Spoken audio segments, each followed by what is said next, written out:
ఏం చెప్తున్నానంటే happy new year అందరికీ. అండ్ ఐమ్ ఈటింగ్ రాగి sesame crackers, not fried but baked, very healthy. నేను నా హెల్త్ నన్ను చూసుకుంటూ, నా అర్నింగ్ నేను చేసుకుంటూ, నా ఫుడ్ నేను చేసుకోవడం, కొనుక్కోవడం నాది నేను చేసుకుంటాను. కానీ కొంతమంది ఉంటారు పారాసైట్స్ అన్నమాట. వాళ్ళు వేరే వాళ్ళ మీద ఆధారపడి తింటారు. అంటే వాళ్ళని పారాసైట్స్ అంటే వేరే వాళ్ళకి డ్యామేజ్ చేస్తూ వాళ్ళ మీద ఆధారపడి తింటూ ఉంటారనమాట. వాళ్ళు ఏం చేయొచ్చు, అదే నా ఆలోచన. ఇప్పుడు ఒకటి, నన్ను నేను స్ట్రాంగ్గా చేసుకుంటే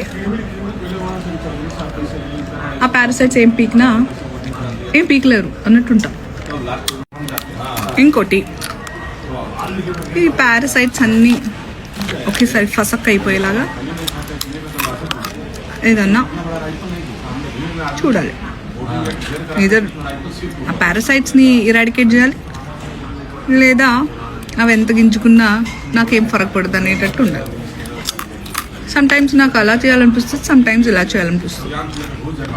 ఫైనల్గా ఎలా చేయాలనిపించాలని నాకు అనిపిస్తే ఈ టంగ్ ట్విస్టర్ అలా చేస్తాం, అలా చేద్దాం.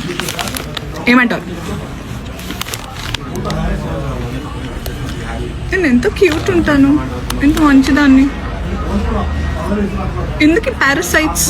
కానీ వాళ్ళు కూడా పాపం అలా చేయకపోతే వాళ్ళ భోజనం నిండదు కదా పాపం.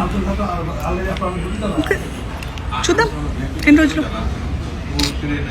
అన్నట్టు పారాసైట్స్ అంటే తెలుగులో పరాన్న జీవి అంటారంట. Very interesting. పరాన్న జీవి.